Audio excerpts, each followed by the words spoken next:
What's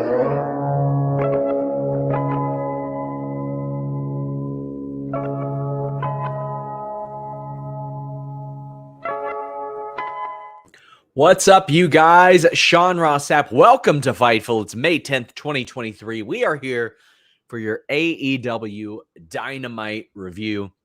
If you've been hanging around Fightful today, you saw a FightfulSelect.com report with news on some of the returns tonight, but you saw a big one on a big announcement that is happening next week. We'll talk to you more about that. We'll try to get that $5 out of you for FightfulSelect.com. and a lot of stuff like that. Leave a thumbs up on this video. It really helps us with reach. If you want to do us a favor, leave us a nice Apple or iTunes, whatever the hell it's called, review. Even if you watch on video, that is greatly beneficial to us.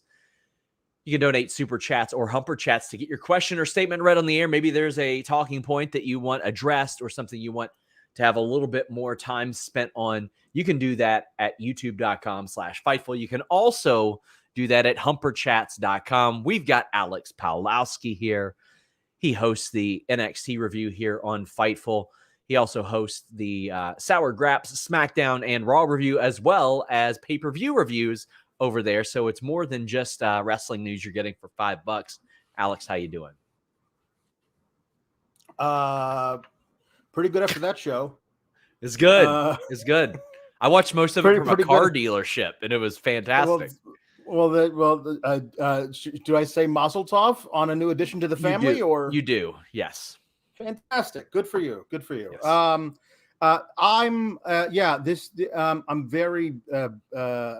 more excited for the near and distant future of AEW than I've been in a while. And it's not like I was down on them recently, but like this, with the developments backstage and what they're doing with these storylines, I'm over the moon. This is some really great stuff. It is some really great stuff, and it looks like more great stuff is to come. Tony Khan appeared on AEW Dynamite tonight and said that there was going to be a big announcement next week and that he would be addressing that big announcement on AEW television. Well, FightfulSelect.com, I want to say that myself and Andrew Zarian of Matman Radio have been reporting on this for quite some time. I want to give Andrew Zarian his due. He's done an incredible job with this, but we had a bunch on this on FightfulSelect.com today, and we talked about it on Listen You Boy. It's AEW Collision, and it's going to be a really interesting addition for AEW, a big cash infusion, I'm told, although I don't know if I'm ready to go on and do the victory lap that some people are doing about the number that is rumored, because I think that's more extrapolated over that's probably what they would get under the event of an entirely new deal for all their shows. We have a lot more details on this than you're going to see anywhere at FightfulSelect.com. It's just $5 a month. And how about this? I had posted that there is a proposal for a CM Punk return match. Oh, and I got the name that he's been pushing. I got the name, and some people are going to really like it. Can't imagine people not liking it, but FightfulSelect.com will have that on Thursday. But tonight, what we saw, Alex, was Miro and Thunder Rosa popping back up backstage. FightfulSelect.com reported tonight that those are directly tied to Collision because they are wanting to have a bit of a new infusion to the roster. But Alex, Fightful has a new infusion to the roster as well. We revealed our AEW Collision post-show guys. Many of you are familiar with Rick Ucchino. He does our radio here in the Cincinnati area. We are so happy to have him on board officially. We have Cresta, who has done our Impact post-show for over a year now. She has helped lead that with Joel. Then we've got Iridian, who just had a wonderful appearance on Day After Dynamite and got the endorsement of an AEW higher up named Will Washington. Alex, seems a little hinky. Seems little corruption there. Looks like she's already in the bag for AEW. She's already in the tank, man. How can we trust the objectivity of Fightful.com? Exactly. I want to thank everybody. Like, we had a lot of people who reached out. I had some people that were that seemed a little frustrated that we didn't select certain people. And I was like, well, you know what? If they reached out, they were considered. But what I'm not going to do is volunteer anybody to work on a Saturday night. But I will be appearing on that show here and there as an insider. I will be doing that on several shows moving forward whenever I do have a little bit of time. I've done that a few times on Alex and Kate's show whenever applicable. So I will be popping up on there. I will likely do the first episode, but I am so happy to expand our team. It's been a long time since we've added new people to the Fightful team, and I'm very, very happy to do that. You guys are really, really going to like that. But leave a thumbs up right here. Get those super chats. Get those humper chats in. I'm trying to run around here and fix my lights every so often, but we got some super chats and humper chats. Scooter the Gamer says, neighbor died today. Prayers and love to his widow. That is horrible. And also Jambeard says, RIP to the Enforcer. Thoughts go out to the Going In Raw boys and Stevie's family in this dark time for them. And Lupongi Vice says, sending all the love to my friendos in the Going In Raw family. We lost our Enforcer today. The world lost a great person inside and outside of the wrestling sphere. His positivity and warmth will never be matched. We all love and miss you already. I had very limited interactions with Stevie, but they were all positive, all wonderful. Nothing but good things to say about him. I've got nothing but good things to say about Steve Larson and the company that they keep in general. They have cultivated an audience that I am always happy to enjoy myself. So it says a lot about them that's the kind of company that they keep, and you see it with the outpouring of love for the Enforcer. So sending our love to the friends and family, and of course those that do watch Going In Raw. Meet Normus says, Meet Normus loves you. Can't be here, but happy Humper Day. And we got Mitchell saying, just a fun question. Who do you think AEW's first mainstream crossover star will be? Not just appearing in a show or movie, but I'm talking Rock level. Alex, who are you thinking? Oh my God. The obvious answer for me is MJF. I know he's already taken meetings, but like he seems tailor-made to play certain smarmy business type dudes. Like if you got like a third friend in a movie who's like a stockbroker, like MJF plays that dude every time. Like I feel like there's a lot of stuff. I'm not sure I'm like Rock level, but we'll see. I just don't know if there's that guy out there I see, or girl that I see out there right now who's ready to make that kind of leap. I would love it if he actually played baby faces in movies. If he just translated really well to movies and he played a good guy really well. Yeah, good guys all the time. I should probably break some news about MJF and some roles, some associated roles. Maybe I'll do that on FightfulSelect.com sooner than later. I guess we'll see. I'm trying to find our super chat form. But anyway, we got a lot of stuff going on here. AEW Dynamite. I thought they did a great job tonight. I thought that they did a good job capitalizing off of the buzz in which they have sort of created. And Alex, we knew that they had to come with something big. This summer with the plans that they have between Double or Nothing, between Forbidden Door, all that stuff, you had to come with something major. And I think that they've kicked off May with a very good start, I think. Oh, absolutely. And they need to. They got Double or Nothing is really close. Like there's like 2 Dynamites between now and then. And that's as big a show for them as any on a regular calendar year.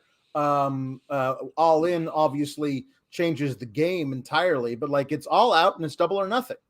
I think everyone would agree that Revolution and Full Gear are on a lower tier than Double or Nothing and All Out. And you've got 2 weeks to build that card. From what I've heard, like the tickets for Double or Nothing are not moving great.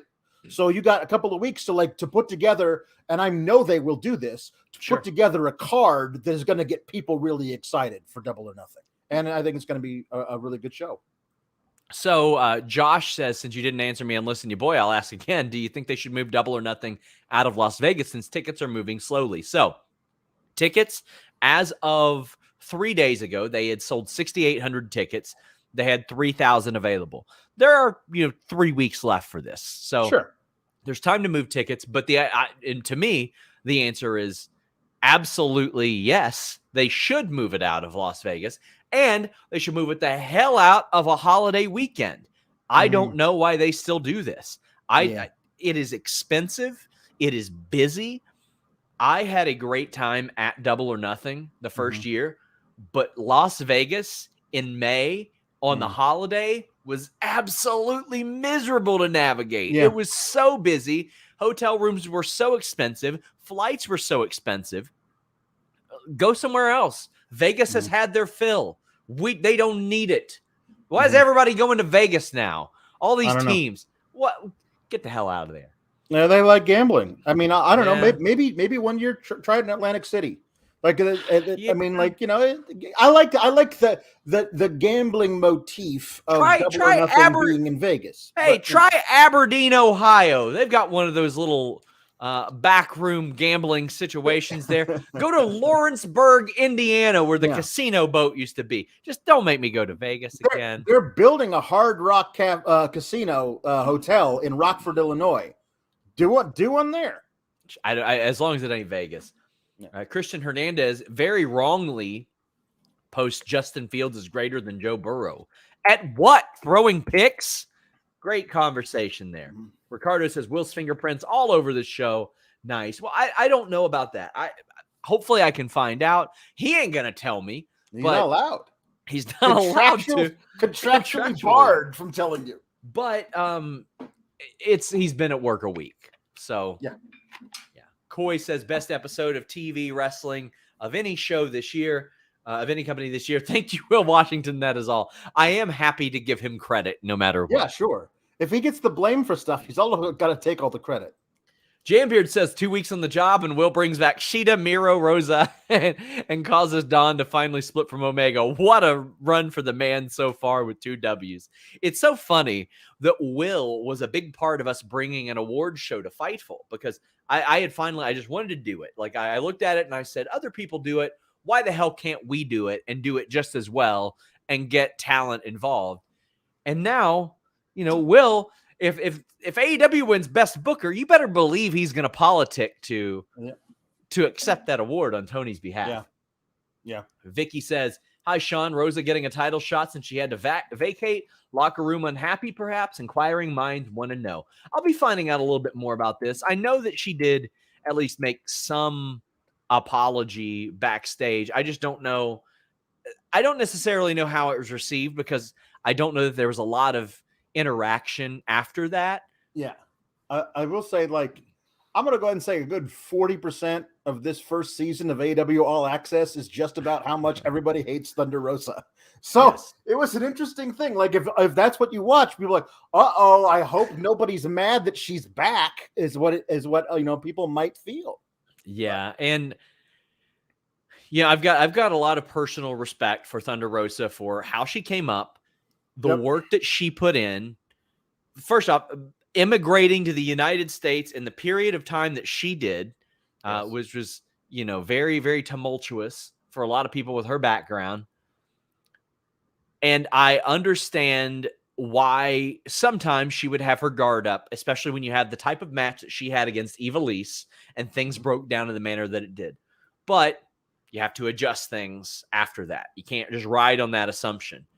Like, these people aren't going to stiff you in the ring. You don't have to protect yourself against pros like Jamie Hayter or Britt Baker. So I just hope that all this can come full circle. And I mean, I'm a little interested in seeing Britt and Rosa wrestle again, because now I'm like, okay, well, maybe they wouldn't have stiffed you, but maybe.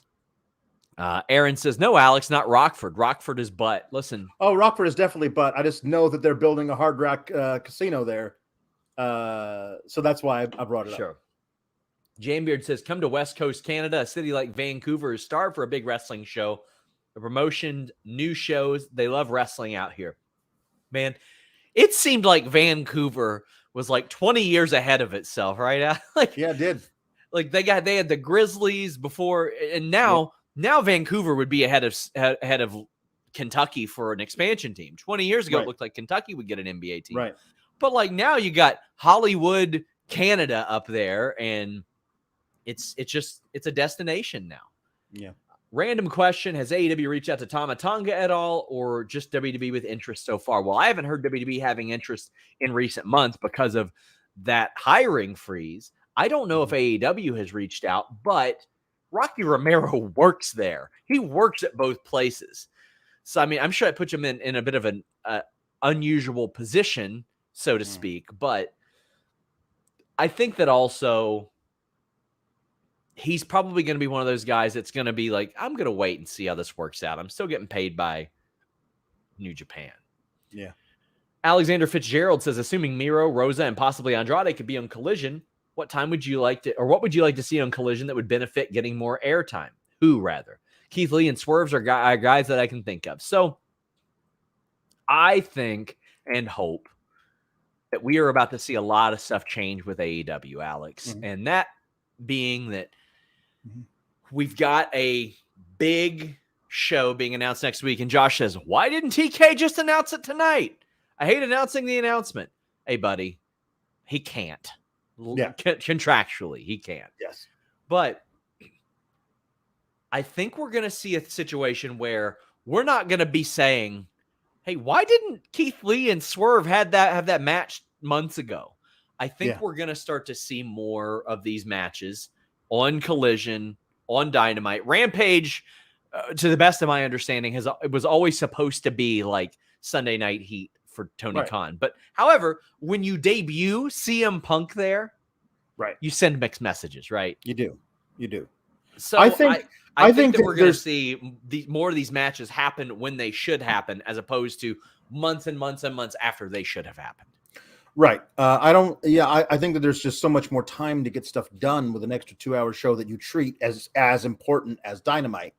And I like the idea of Rampage being the Sunday Night Heat thing, where like you could do lower tier stories. Like basically anybody, you could have a feud that takes place entirely on Rampage. And if you don't watch Rampage, that's fine. But if you do, hey, here's this storyline that you keep coming back for a month to watch these guys wrestle and feud. I think there's a cool thing you can do there that will allow for everybody to get on TV. If you're not working a prime feud on Dynamite or Collision, maybe you got something you could do for a month, 6 weeks on Rampage. Yeah, and I'm hopeful, even though I haven't been given the indication that pay-per-views will go on Max. One, it is by far a good thing if pay-per-views go on Max, because I can't tell you how many live event notes I've seen where WWE is like, oh, the most watched Rumble ever, most watched Mania ever. That's because it's on Peacock, because a lot of people that have Peacock to watch those other shows can now watch this. And there are a whole lot of people that watch Euphoria and Succession and Peacemaker that you want to discover AEW, and vice versa even. And I think that having those on all-encompassing on WBD is probably a good move. Phil Wyatt says, any update on numbers on all-in tickets? 60,000 was the last note. I have not heard of an update so far. Bizarro Big L says, this day, Miro, Rosa, the Punk mentioned from MJF, banger matches, the house being beast, Julia is great, love Brody Senton. I feel like Christian was pushing Brock. All I need is tickets to AEW Boston and Nick Wayne's debut in July. Maybe JJ Watt to Pittsburgh. That sounds horrible. But I'll tell you what wasn't horrible. Claudio defeating Rey Fenix. I was, again, sitting in a car dealership trying to contain myself over this one, especially when there's a suicide dive that is caught by a press slam, Alex. I ain't much for the calling play-by-play on match reviews, but that was a hell of a spot. This is one of those things where Claudio is not going to do a lot of the same things that Rey Fenix does, but you know that he's capable of doing a lot of the same things that Rey Fenix does if he so chose. But Rey Fenix was such a great opponent for Claudio here. They have fantastic chemistry. This is the type of match, Alex, where they just randomly, if they announced it for like, hey, this is going to be on Double or Nothing, I would have been like, hell yeah, that makes sense. Give me that. This was phenomenal. This was great. Also, it's one of those things where anytime I'm watching an absolute banger, like this, featuring one of my favorite dudes from the first season of Lucha Underground. Remembering 2014, 2015, and thinking, man, if only these guys could have these style of matches with my favorite guys who I know are great workers on WWE, but who feel like they're being handcuffed. And one of the guys that a friend of mine and I had a conversation about was like Cesaro. Can you imagine Cesaro working some of these dudes? Man, that'd be amazing. And the fact that that's like a reality now, and we just like, oh yeah, Claudio versus Fenix, that should be a pretty good match. And it's like, it's a thing that I was fantasizing about, that wouldn't it be great if this could happen someday? And it is. And this was so good. Everything I wanted it to be. Fenix got in some really great offense. Claudio is amazing. All the counters, everything. And I just love, I love the what's it called? The double Jeopardy concept. Yes. Of you've got a title, I've got a title. Let's wrestle, and the winner of this gets a shot at the other person's title. I like that. I think that's a really smart way. A little extra stakes sprinkled in is always a good thing. This was just phenomenal. This is one of the things I love when AEW starts with an absolute banger of a match they haven't seen 100 times. That's what this was. We saw the 4 Pillars video packages as highlighted. MJF brought up, like made mention of Punk. We saw a little bit about each one. I like when they do this because then it doesn't overwhelm the show and it buys them a week of build as well. And it does give you a little bit of background. These people don't need to be on every show. Now, granted, once Collision starts, I get the feeling we might see a little less of this and we might see more people pop up between the 2 shows. But that's a good thing because guess what we don't need? Jarrett and Lethal on every show. So we're going to start to see this adjust a little bit more, I think. But I love the 4 Pillars video packages, and they spaced them almost evenly throughout the show. That way you're constantly reminded, oh, yeah, this is the main event. This is the main event. This is the main event. And this is the main event. I thought that was a really good call. Spacing the 4 packages apart was great, but if you ran them together, it would be like half an episode of AEW All Access, because it has all these like little sit down real world style interviews where like they actually like who can we get to put over Jungle Boy? I know, let's have an interview with Christian who will talk about how great Jungle Boy, and he did it fully in character, but like begrudgingly, this guy's absolutely going to be a champion one day, but only because he faced the adversity that I put him through. But like that was good. Jericho talking about Sammy Guevara, talking him up was really nice. All of this, Ty talking about Sammy. But if you watch AEW All Access, which I've been roped into doing, if you watch that, they present Sammy Guevara as the biggest babyface backstage that they have. Everyone loves booing me. I don't know why. I'm just such a nice guy. And he like the way he's presented, so humble, so grateful for this position that he's in. Wanted to do this since he was 11 years old. All this kind of stuff, and that's the tenor of the AEW All Access style video package for Sammy. When the storyline of the 4-way is he's a guy who was very easily duped by Max into taking a big sum of cash to take a dive if they had a one-on-one match, which is not the guy that you got in this little thing. I like that there's like a little delineation of here are who all these guys are. Like, and really. And then now you're going to watch them actually fight as their characters. And having Jericho, like, even though Jericho's been involved with Sammy for 5 years now, or 4 years, however long, right, having him like personally endorse Sammy on this video, I thought was a nice touch as well, because we know that he's endorsed him in his own way, but still. Backstage, Chris Jericho is confronted by Roderick Strong, FightfulSelect.com, best $5 in the business, reported that this was actually filmed last week. This makes sense to set this up, but Chris Jericho has set up a situation where Adam Cole cannot be in the venue with him, which is a good way to extend this feud without having that contact. And honestly, based on the behavior that we've seen of Jericho's this past week, I would completely by that he would do this Yes. if a guy charged him like that. So I thought all this worked out. I thought this is great. And then Roderick coming up being like, hey, you know who's not banned from the arenas that you're in? Me. Let's do a match again next week, you and me. Falls count anywhere. Oh, and I also hired a lawyer, and he wrote up this contract that says Jay.A.S isn't allowed to be in the building either. And so it's a falls count anywhere match, which I am now fully worked myself into a shoot that it'll spill out of the ring, through the arena, through the backstage area, and out into the parking lot, which is technically not still in the arena, so Adam Cole can come out and attack Chris Jericho. I feel like that's the whole reason for the stipulation, and I'm totally on board with it. Did you see that unbelievable highlight video of Roderick Strong that somebody put together and Stokely tweeted? Yes. Set to My Neck, My Back by Kia. Yeah, I did. Okay.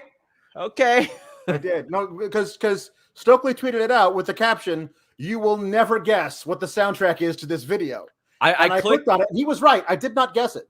I thought that he was being sarcastic, and it would be like, "Let the bodies hit the floor," something like that. No, no, it was not.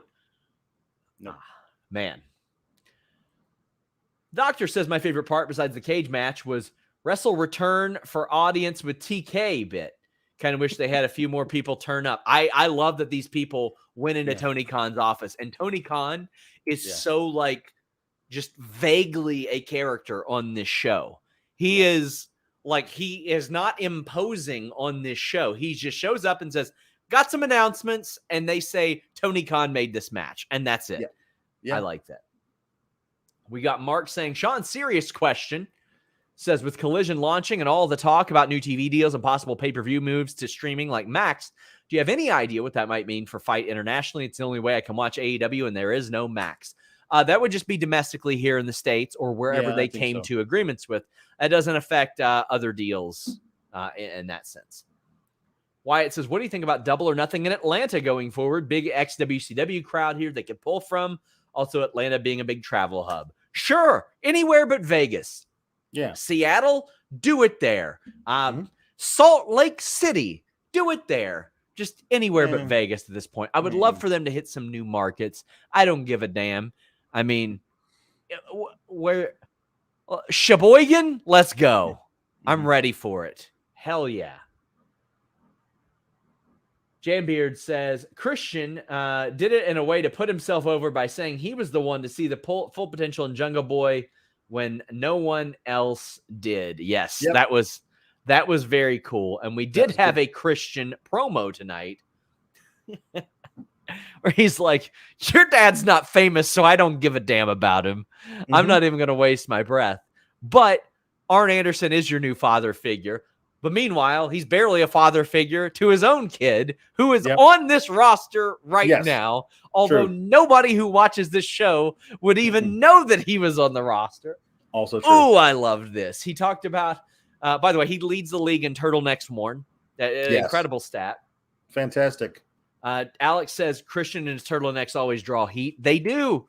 They do. And Christian's been a top guy since about 2004-ish. You could really see that he was a top guy there. This not only sets up a match with Wardlow, he can wrestle Brock Anderson in the near future, and that makes a whole heck of a lot of sense, Alex. Absolutely. Yeah. I thought this was great. Yeah, and during that match, Luchasaurus will put Brian Pillman Jr. through a table. Yeah. All that kind of stuff. This was a lot of fun. Christian getting Edge's better chance throughout this whole thing, which is just disrespectful and also wrong. Christian.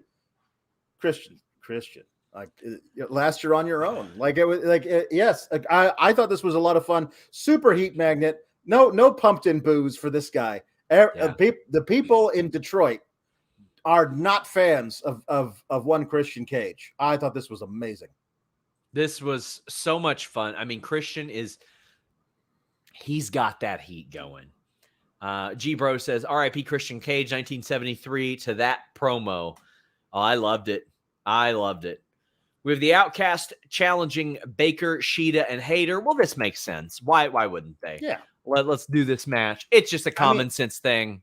Yeah, it's one of those things of, okay, so we're getting a 6-woman next week. I'm assuming we're not going to get a 5-on-5 unless they maybe eventually do it in the double cage arena. It's one of those things of there is every possible permutation of these 2 women versus these 2 women, this woman versus this woman, and this woman again, but during a versus a deal, they eventually figure out a way to blow off this thing. So cool. We had people asking about what Max meant for AEW pay-per-views and talking about Fight. In this segment, we saw women from Japan, the States, the UK. Well, guess what? When you got NordVPN.com/Fightful, it doesn't matter where you are. You can be wherever you want to be virtually with just one click, thanks to NordVPN.com/Fightful. Get a great deal, get a 30-day money-back guarantee, and whether you're in Japan or the UK or the States, or you want to make your computer look like you're there, or your phone or your desktop or your router or your smart TV, any of that, we got you covered with NordVPN.com/Fightful. You can subscribe to Fight internationally. You can get that old WWE Network interface. You can protect yourself on public Wi-Fi, hotel, airport, even at the venue with NordVPN.com/Fightful. I always put over how much it saves me on UFC pay-per-views. This weekend, I had to cover WWE while the UFC pay-per-view is on. And usually I'd be like, man, spending 80 bones on a show that I can't watch till later. That wasn't the case. I spent $15 on that UFC pay-per-view thanks to NordVPN.com/Fightful. And as a result, didn't hurt that much to watch that Aljamain Sterling victory a little bit later. They also have 24/7 customer support. So if you need help navigating it, figuring out what you can use, how you can use it, or how to maximize the features, they got you covered right there. NordVPN.com/Fightful. Go check out what the whole internet is talking about. NordVPN.com/Fightful. Truly one of my favorite sponsors. Them, I would say I don't use a sponsor more than NordVPN.com or Helix. Those two are daily uses for me. Yeah. Jake Neal says, Double or Nothing Pittsburgh, it would be amazing too. I mean, listen, I can hate Pittsburgh sports all that I want, but I think objectively, Double or Nothing in Pittsburgh would be really, really good. Because they've got an established base there, and they've got a couple of localized stars there as well. Yeah. And one of the things I think that WWE has done so smart, every one of their shows so far, the pay-per-views this year, have either been big stadium shows, international shows, or localized shows with Bad Bunny in Puerto Rico, Sami Zayn in Montreal. WWE has been very, very smart about this and not just anchoring it to one place. Who they getting behind in Vegas? I don't know. Moxley lived there for a little bit, I guess. Yeah. August 3 says MJF versus Miro at All In. Do it, TK. I mean, I do think that Miro is there. I think that you're going to see, as reported on FightfulSelect.com, a lot of these names pop up. And all of a sudden, you're like, really? Them? 2 more hours? Well, yeah, they've got a bloated roster. And a lot of these people, Miro, Andrade, Thunder Rosa, Scorpio Sky, where they been? Yeah. Where they been? Everybody's saying, why haven't House of Black been on TV? Guess what? They're about to be on TV. Yep. Tom LaValle says, could Thunder Rosa fit in with the Outcasts? I want to see her begrudgingly help Britt Baker. I want to see that. I mean, they've dedicated an entire goddamn reality show to Britt Baker hating Thunder Rosa. So I would like to see that sort of begrudging thing played up. Yeah, I mean, as long as it's not, can they coexist? Yes. All the time. Then I'm down with it. I would very much like it to be they don't really want to coexist at all. Right. They don't like each other. This is for the better good. Because usually the can they coexist is for a 1 week match with somebody. This is a little bit bigger than that. Yes, it is. FTR promo. I love that they asked the crowd, do you guys want us to wrestle these two? And they went, no. No, we'd rather you didn't. And only when Mark Briscoe said, I'm going to ref it, then they were like, yeah, okay, this is all right. We can deal with that. If you throw his batshit crazy ass into this, all right. But FTR accused or accused Jarrett and Lethal of using Mark Briscoe.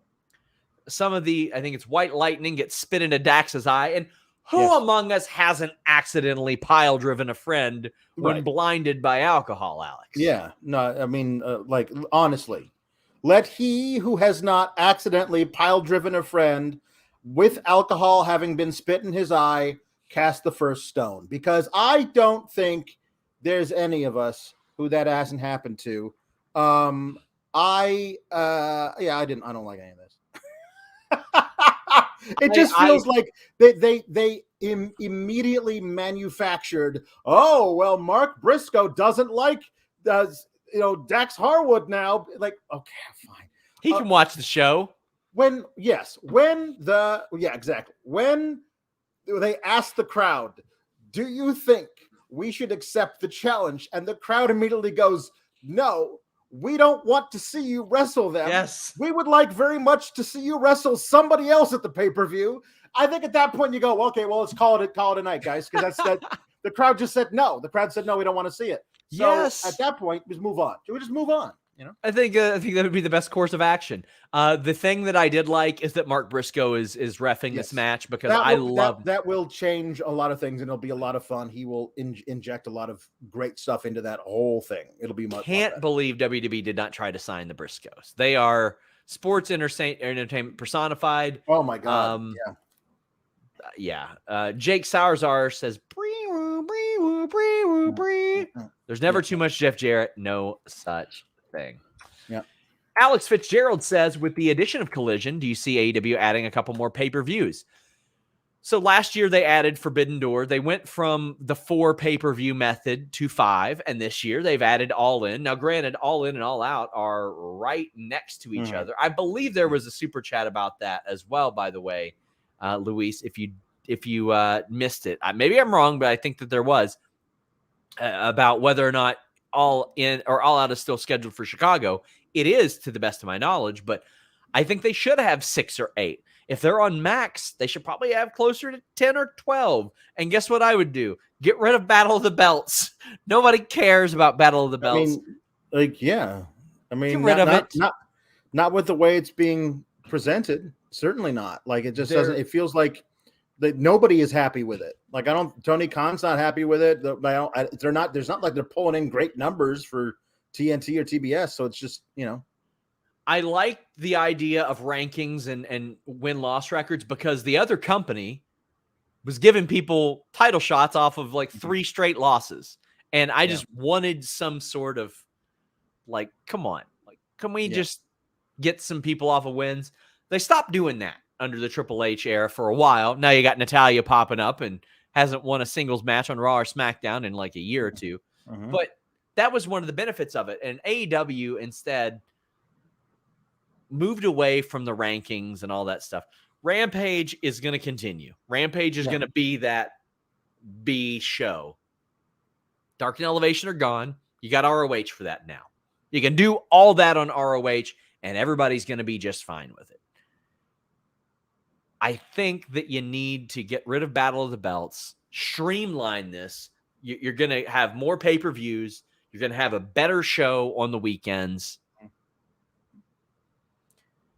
Esperanza says, Will gets hired, and the next week is the best Dynamite of the year so far. Ain't no coincidence. And Jamebeard says, just remember in AEW, Jeff always tries to bully the refs. Even Aubrey won't be able to do that to Mark. I hope they play that up. I really hope they play that up. Julia Hart defeated Anna Jay. Bree Richmond says, Julia looked like she was in a lot of pain. Any idea if she's injured or the severity of it? I will find out soon. One of the things I like about watching Anna Jay work, and it can play out in positive and negative ways. I would notice this with Cliff Compton a lot. They have so much fun that sometimes it shows through on their face when they should be serious. Like, sometimes you can tell that she's just like, fuck yeah, I'm doing this. And I love that. I love that shines through sometimes. And like I mentioned about Cliff Compton, sometimes he'd be doing a spot where he runs into the stairs and you'd see him smiling and he's like, I'm wrestling right now. Like sometimes you see that with Anna Jay as well. Yeah. And that happened here. She was given a prime opportunity in this match. Jordan Cooper says Julia Hart's going to be a top female act in AEW at some point. Her character presentation, ring style, and mannerisms are so cohesive and well executed. Well, I think it is important to note that Anna Jay is still like, I think she's 75, 80 matches into her career. Right. Julia Hart is about 60 to 65 in. Like, and I would say probably about 60, 70% of their matches, Alex, are dark and elevation matches that go about 3 or 4 minutes. So them getting this shot on TV, a couple, and they have worked together before on TV. They worked Rampage last month and went about the same distance. This is, not uncharted territory for them, but it is certainly newish territory for them. Yeah. When Anna Jay's done a couple of these hardcore things, that's the first for Julia Hart, as far as I am aware. I will say Julia has she's a prodigy with how young she is and where she is already. And she does stuff that it's almost impossible to teach. You can't teach being 7 feet tall, and also you can't teach the absolute full commitment 100% of the time to this kind of bit. Like you either got that or you don't, and she's got it. Like her facial expressions, the way that she just uses her eyes to communicate so much. She's really, really great. The presentation of her is amazing. Her singles entrance and her entrance theme, that not like, oh, I'm part of the House of Black, I'll do theirs. Her own personal entrance theme goes so hard. It's great. And the way that she is all presented, it's amazing. I don't know if it may be her also being amazing at selling, but there was a very specific spot with her, the gory bomb onto the chairs, that looked like she landed on a wrong part of a chair on her hip and was really selling it. For the rest of the match. Superplex missed the chairs as well. So, I mean, there were definitely some screws that could have been tightened up there. But Jambeard says, not going to lie, this version of Julia might be able to take the title away from Jade. I love, and Jordan talked about her being a top female act at some point. Dream Ninja saying, I love what Anna Jay and Julia Hart have done so far in their young careers. Very bright futures, and I enjoy the work they clearly put in. I will say this about AEW and about Julia and Anna. It is great to hear people speak about them in this vein. Yes. And for every Parker or Trench that AEW shoots and misses by a mile on. Yeah. Oh, buddy, there has been Jade Cargill and Anna Jay and Julia Hart on the women's end of things that are working out awfully well. On the men's side of things, they haven't necessarily... Satnam Singh, I think, for his role has been, he's worked for them. But on the women's side of things, boy, they're starting to progress pretty damn well. Yeah. Had the Jay White promo. How'd you feel about this one, Alex? I mean, I'm really excited for Ricky Starks to be getting this program, and I'm excited for Jay White to have his first program as a member of AEW with Ricky Starks. This feels like a perfect thing. What I need for them to do is figure out a way for both of these guys to come out looking good. I don't want one of them to have to step on the other one moving up, and that guy has to fall back down the card and look back. Figure out a way for both of these dudes to have like an absolute banger where both guys come out looking like $1 million and you've done your work, Speaking of bangers, where people ended up looking like $1 million, Orange Cassidy defeated Daniel Garcia. This Orange Cassidy reign has been awesome. I've compared it to the RVD TV title reign. I mean, I don't think that we're going to get to a spot like with RVD where people say it's as big as the world title, and he's the biggest star. But goddamn, he's workhorse in it. And Daniel Garcia is so good, and he is going to be so good for so long. And I love it, Alex, because there are people who either don't watch the show, are willingly ignorant, didn't watch Daniel Garcia before AEW, and you know they'll say the doesn't have personality thing just because he came from the Indies. Yep. At no point have I ever watched Daniel Garcia even before this and thought he didn't have personality. He's got such a wealth of personality. Yeah, he is. His persona translates to social media as well, especially the current generation of social media. He is a brilliant guy from a sports entertainment perspective, from a pro wrestling perspective, and he's across the ring from another guy who is that. Like, they have so much more in common than a lot of people will ever imagine, and it has been just wonderful for both of them. Orange Cassidy gets the win here with a good pin, and you know I am an absolute geek about good pins winning against good wrestlers. I love it. I love it, buddy. And that's what happened here. This was great. And it was one of those things that because Orange Cassidy doesn't seem to ever have, not really, programs for this title. He just has matches, and they're all great matches, and he's won like 21 in a row. It does feel to me like this is the kind of title that might just, on a random Dynamite, out of nowhere, in an amazing match, just he gets caught. Yeah, you know, and he loses. And so I was watching this. They might just do it. They might just out of the blue put a title on Daniel Garcia, and maybe he's like a transitional guy or something. But like they might do that because Garcia expertly worked all the right limbs, had amazing counters for all of Orange's best moves. Also had injured his arm so much that he could never reach around and hook the head for the beach break, which makes it not as impactful a move that he can kick out from. Like Danny Garcia had done all of his homework, had done it.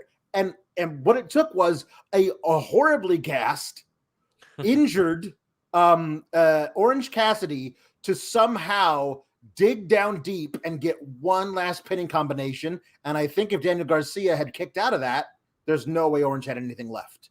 And that's an awesome story to tell because, again, that's a great way to make both guys look good. Somehow Orange Cassidy withstands all of that, but who's the guy who engineered all of that he had to withstand? Daniel Garcia. Both guys came out of this looking fantastic. That's a really, really good thing to do with both dudes. Love the great, and Taffa Cake says the international champion is representing the international fans.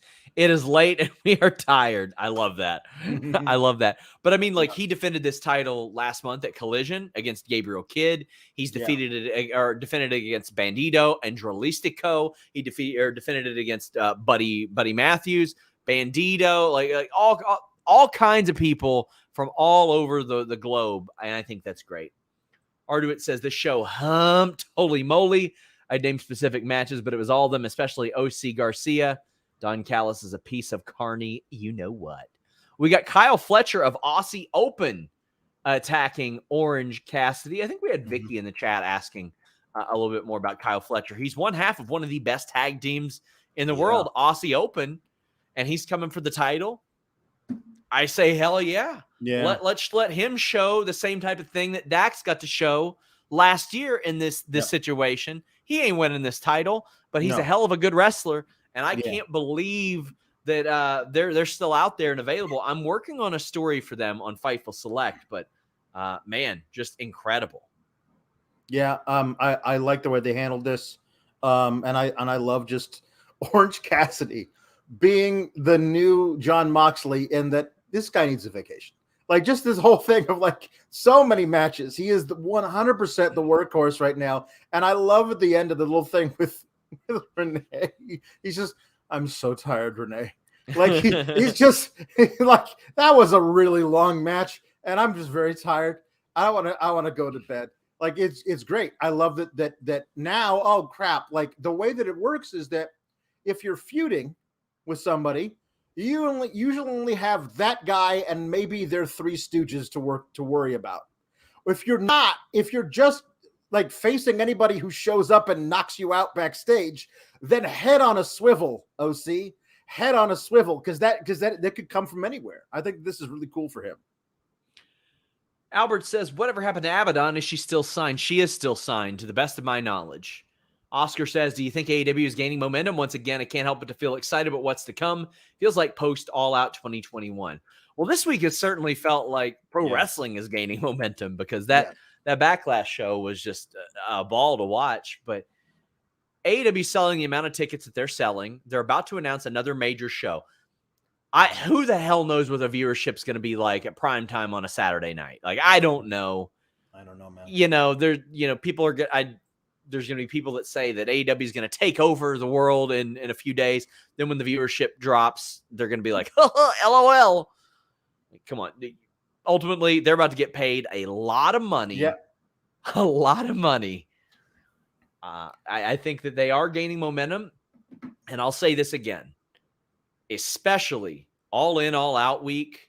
Yeah. I would throw every goddamn thing at the wall. Throw every casino battle royal, casino ladder match, blood and guts, everything. This title, this top contender, that top contender. I mean, all the shows.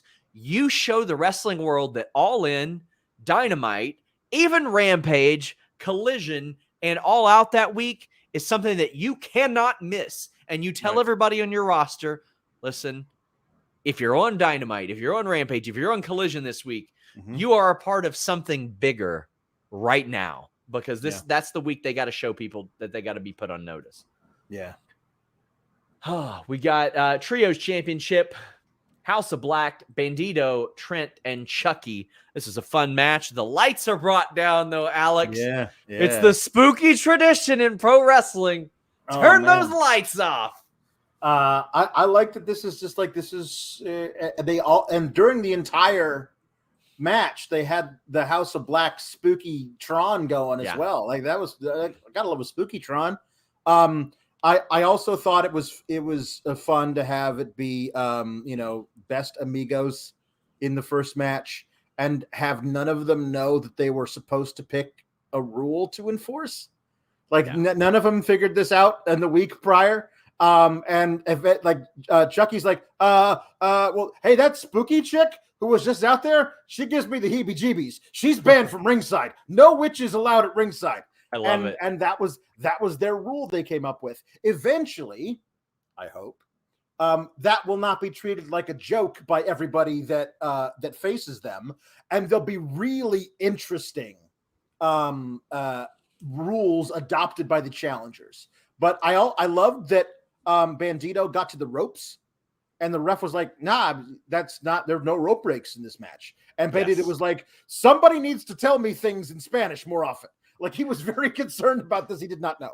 I think this is a really cool thing to give as champions their own, basically their own signature match that they wrestle. This is a really cool thing to do for House of Black. I hope they keep the titles for several months doing this very regularly. This is going to be a lot of fun. I loved Raven's rules back in the day, which was just a hardcore match, but man, I like that. I think that these three guys also stand to be one of the biggest beneficiaries of Collision by far. Even if they're not on it, even if they're on Dynamite, just the rosters fitting out a little bit allows them to not be a logjam. They'll be big stars on whichever one they end up on. Anime Otaku says Abaddon had a broken collarbone. Indie date soon. Well, yeah, I mean, she's still signed though. Right. She is still there.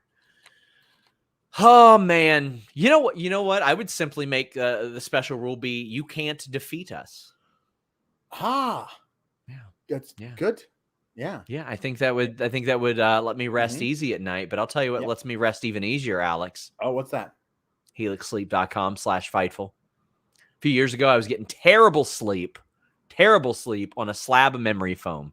HelixSleep.com/Fightful changed that. Now, I was shopping for a mattress during the pandemic, and I did not want to go to a mattress store where everybody had been rolling around on that mattress. But I was like, how on earth do I find one online that will meet my needs? I found Helix Sleep. Then I went to helixsleep.com. I took their online quiz. I was matched up to the Dusk Lux model, and I hit them up after I got it. I said, I would love to do work with you guys. And they said, heck yeah, let's get some people to sleep. And I said, all right then. Before this, I was just a back sleeper. I could not sleep on my side. The bed that I had wasn't right for me. Now, not only am I able to sleep on my back, I'm able to sleep on my side. It's a more versatile night's sleep, and their pillows have absolutely changed the way that I sleep. Right now, you get 20% off any purchase when you use the code FIGHTFUL at helixsleep.com/FIGHTFUL, and each mattress order comes with 2 free dream pillows. You guys have got to check this out. Invest in your sleep. I'm in this thing, ideally, 1/3 of my life. That's why I mentioned earlier, it's the sponsor I probably use the most because I'm in the bed ideally 8 hours a night. That's, barring any additional rest or whatever, but Helix Sleep has changed the way that I sleep. It's helped out so much, and I know it can help you guys out too. I love hearing from people that have checked out helixsleep.com/fightful. They have so many different mattress opportunities and mattress options for you guys. They have ones for plus size sleepers, ones that align your spine. They've got 30,000 plus 5-star reviews, a 10 to 15 year warranty, and you've got a 100-night sleep trial to test out your mattress. They've got great financing options. So if you look at it and you say, I don't know if it fits for me, they're going to make it fit for you. Their financing makes it available for almost everyone. Check this out. helixsleep.com/fightful. Love my Helix. Not only that, I use their sister brand, Allform. I legitimately bought 2 couches for my house when I moved in last year. I love those too, but we are a Helix family. I ordered one for my mom last year too as a Mother's Day gift. So look at that. Great gift ideas as well. helixsleep.com/fightful. Anthony says, what happens to Collision if they need to do a pay-per-view on Saturday? That remains to be seen. Right. But if it's WBD, right, they could simply just be like, we're running a pay-per-view tonight. Right. We'll adjust. Yeah. Hopefully that's the case. I would love for them to keep doing Saturday pay-per-views. I don't want Sunday pay-per-views. No, I never like Sunday pay-per-views. I got Bengals games to watch. Kylie corrects us on Abaddon's pronouns, they, them. Thank you for correcting us on that. Jambeard says, can't wait for a team to either ask for a tornado tag rule or 2 out of 3 falls or Iron Man trios. Hell yeah, I would love that. Yeah, that would be great. Hey, what else I love? This cage match. You know what? I'm going to put over Will Washington for his promotion of this match on Twitter this past week.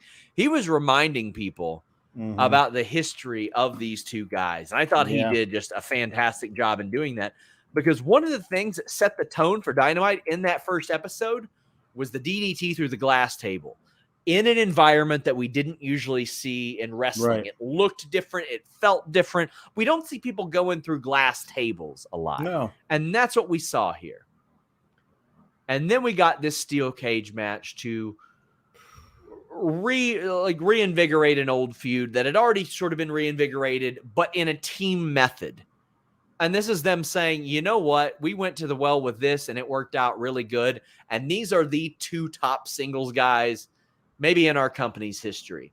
And they went and had a badass cage match. Yeah. They had an incredible spot where Kenny Omega V-triggered through the cage and got crotched. Then they ripped the top rope off. This was outstanding. Before we get to the finish, this was just a phenomenal match, Alex.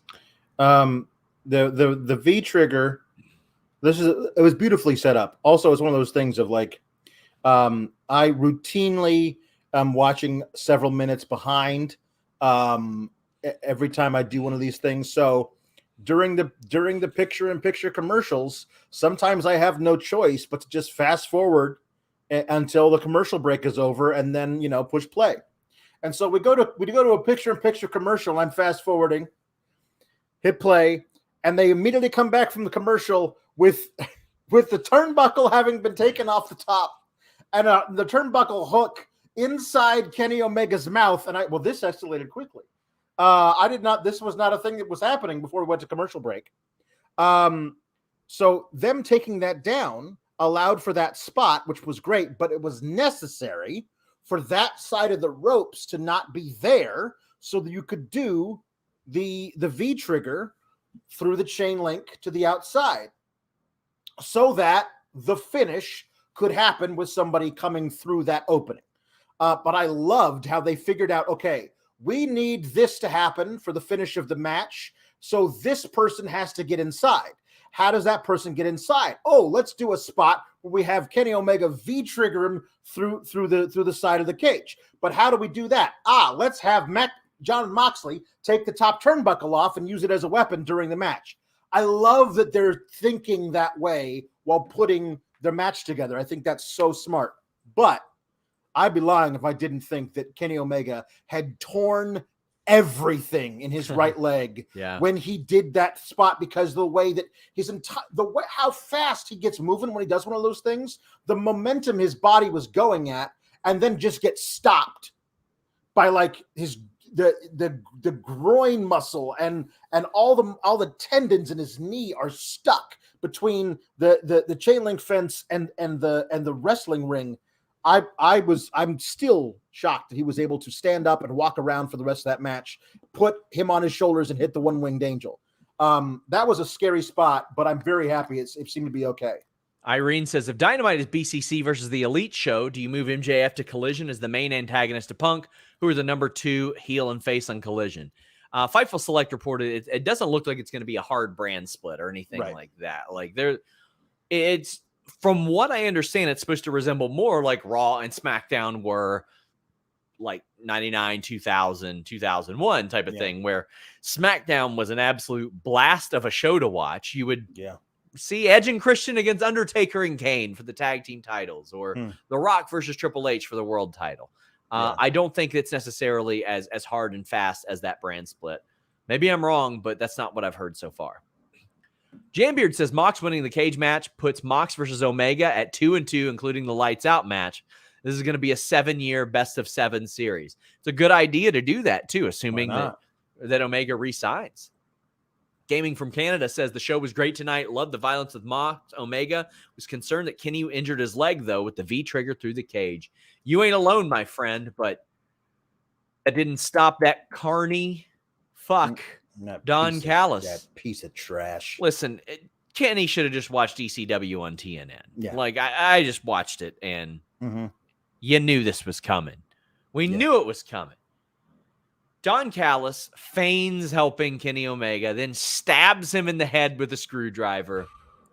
Don Callis helps Moxley get the win.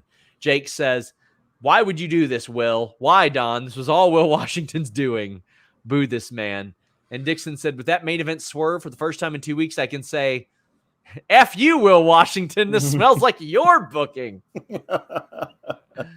I really liked how this was handled. It was Don getting in the ring, disarming John Moxley of the screwdriver, and then immediately, being scared of Moxley falling down, allowing for the one-winged angel to happen, and then the turn during the pinfall, hitting Omega with it. And Bryan Danielson on commentary, utterly astounded by what he was seeing, was not in on it, had no clue it was happening, and delighted, absolutely delighted to see what was unfolding in front of him. I thought that's interesting. As we said, technically, he bled with the BCC. Yeah. So this is part of it. This is part of it. I also kind of thought they were going to do a thing where Takeshita came down and then showed his true colors as well at the end of the whole thing. But I guess they're saving that for next week. Brent Lotwin says, winter came for Omega. I sense a will. And Valov says, that damn dingo Callis. Jelly Canuck says, Oilers trying to tie, Leafs win. In an AEW main event, we learned to never trust a Winnipegger. It's a normal day in Canada. I didn't tell anybody to not spoil me for the Leafs game, because usually if I do that, some asshole will then spoil me. But I'm glad the Leafs won. I'm going to watch that after this. Elite Biscuit says, hardcore matches usually aren't for me, but that main event was masterful. How could Will Washington let Don do this to us? Mm-hmm. Alex, any more thoughts on Don Callis joining BCC? I think that might be where it ends, but I want to stress, I don't think he was like, I'm going to do this to join the BCC because I like the cut of their jib. I think he just hates Kenny Omega for some reason. I think he blames him somehow because he was turning to the crowd and pointing to his forehead scar. Like it was like Kenny's fault that happened or something. And I think that it may wind up that the best way to screw over Kenny Omega, whom he hates, is to align himself with BCC, and that's how this works out.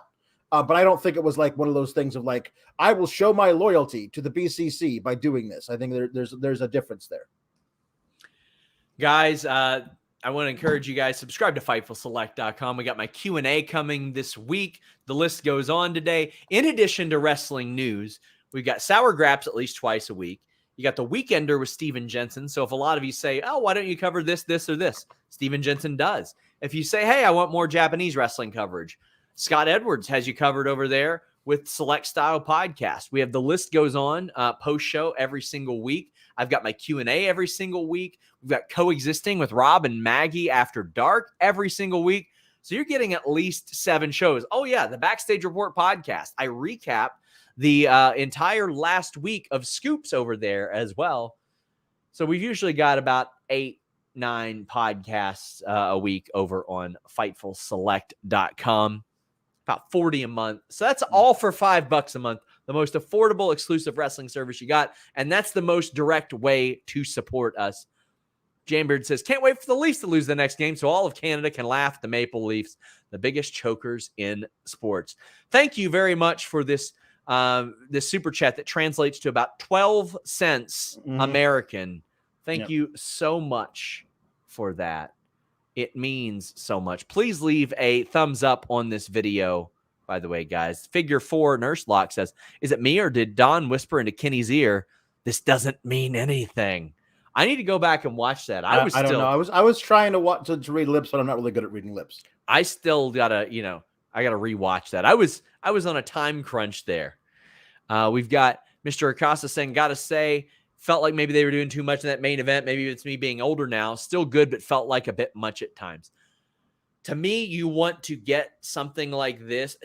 To me, this is the biggest blood feud going right now. Mm-hmm. The Pillars is more of a one-upsmanship type of thing. Who is better than who? This is the blood feud going on right now. Right. Doctor says, hear me out. This leads to Hanger and Omega reunion. And those two versus Mox Danielson. All the matches, time limit draws to build upon. Yeah, I mean, we still don't know necessarily what Hangman's doing. Mm-hmm. And that's the most interesting aspect of all of this is, what the hell's Hangman going to do? Does he trust any of these people? Jordan says, can a House of Black opponent stip be they win with a 1 count and House of Black needs 3? I guess we're going to find out. I guess we'll find out. I don't know. I mean, I think they can kind of make their own rules. I mean, the genie at the start of Aladdin does say you can't wish for more wishes. So maybe at some point they line that up. But great episode of Dynamite tonight. Looking forward to Takeshita turning against the Elite as well, as he's been recruited by Callis. I think this is how Ibushi gets in. Hell yeah, we're gonna see. Yeah, let's do it. Elite Biscuit says, hardcore matches usually aren't for me, but that was masterful. How could Will Washington let Don do this to us? It's all his fault, man. Yeah. And we'll wrap up with this one. Mr. Acosta says, do you think that should have gone on the pay-per-view? Oh, no. BCC versus the Elite's got to go on the pay-per-view. Yeah. At least that. Yeah. Guys, until next time, join us on Fightful Select. We're out.